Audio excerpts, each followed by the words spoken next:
Okay, so this is vlog entry number four.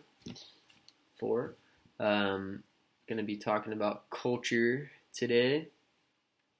So I suppose the culture that I identify most with is my rock climbing community culture. That's one of the types of uh, sub classifications of cultures, the community culture.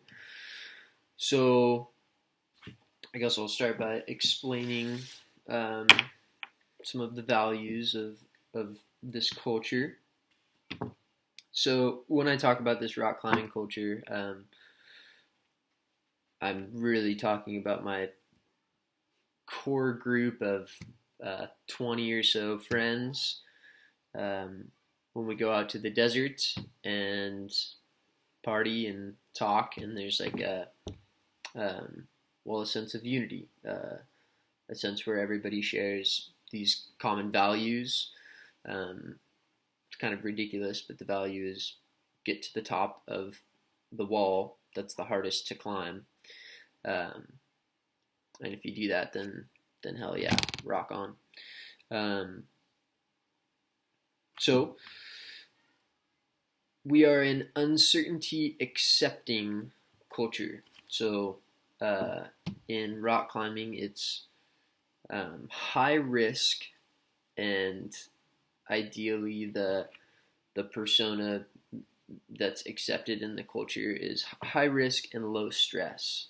So uncertainty accepting, you're gonna climb this wall that maybe you're not sure if you're strong enough to get to the top of, and you're gonna trust in your ability to place little hooks and little nuts in the cracks of the wall, to where if you fall, they're going to catch you. So that's pretty high risk, because if you place one of those little nuts in a not so strong constriction of the wall, then it'll pop out and then you'll fall and maybe hit the ground.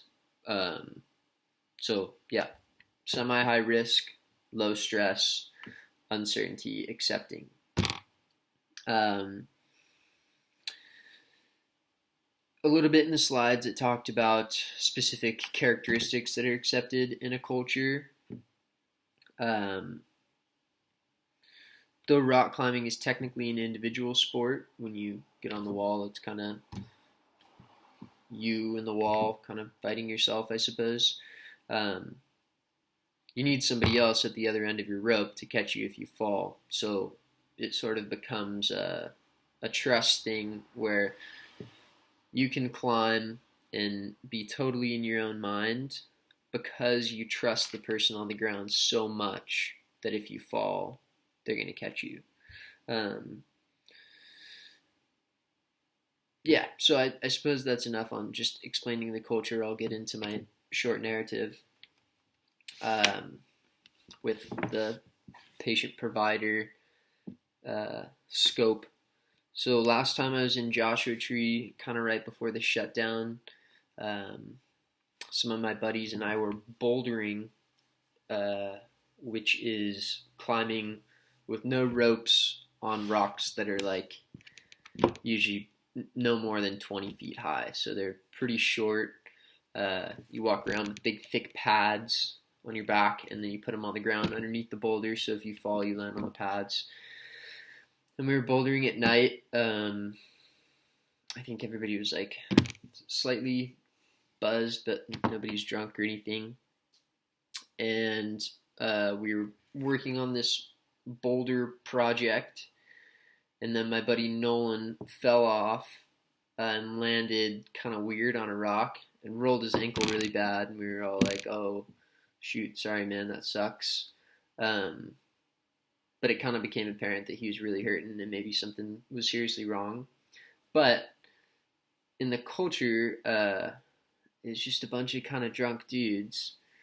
And I suppose if somebody gets hurt, if I was in a group of like my mom and grandma and their friends from the church and stuff, and one of them fell and broke their ankle, it would be like oh gosh, okay, let's get you to the hospital. But Nolan fell, rolled his ankle, maybe broke it. We just kind of picked him up on our shoulders, hobbled back to the campground, and then stayed the entire next day in Joshua Tree and just kind of carried Nolan around with his super swollen, broken ankle and fed him spliffs and beer. And then, yeah, by the end of the trip, he drove home with his broken ankle, got a cast. We were all like, shoot, man, sorry, that sucks. Love you. And I think that is telling in some way of the rock climbing culture.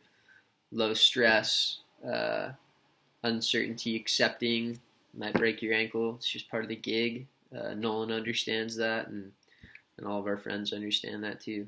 So, all right, peace out. It's about 6 minutes.